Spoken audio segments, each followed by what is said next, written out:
En visite de travail dans la région de Difa, le directeur général de l'Agence nationale de financement des collectivités territoriales (ANFICT) a effectué plusieurs visites terrain des infrastructures réalisées et chantiers de construction de blocs de classe. L'objectif de cette mission est de s'assurer de la bonne gestion des ressources et de la conformité des réalisations avec la réglementation en vigueur. Ainsi, le directeur général de l'ANFICT, Monkel Abdou, qui accompagne le président du conseil d'administration et les cadres de cette agence ont visité le CEG 3 et le CEG Mohamed El Kenemi, bénéficiaires chacun d'un bloc de 3 classes construit en matériaux définitifs et bien équipés. Ensuite, la délégation s'est rendue dans les écoles primaires, notamment l'école Medersa El Hajj Mohamed Saleh et l'école Rahama Sadou 2, où les chantiers de construction de 2 blocs de 3 classes sont respectivement à un taux d'exécution de 43 et 20%. L'école Marie-Louise, où les travaux sont à un stade avancé, et l'éclairage public de la ville de Difa ont constitué la dernière étape de cette mission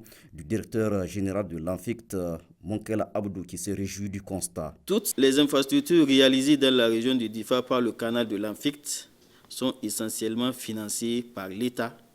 à travers le fonds d'appui à la décentralisation, le fonds de péréquation, la taxe sur l'électricité et les PTF comme le Fonds commun sectoriel éducation et le FISAN. Au total, plus de 3 milliards de francs CFA ont été éjectés de 2022 à aujourd'hui dans la région de Difa, ce qui a permis la construction de 186 salles de classe équipées de qualité, dont 106 réceptionnées et 80 en cours de réalisation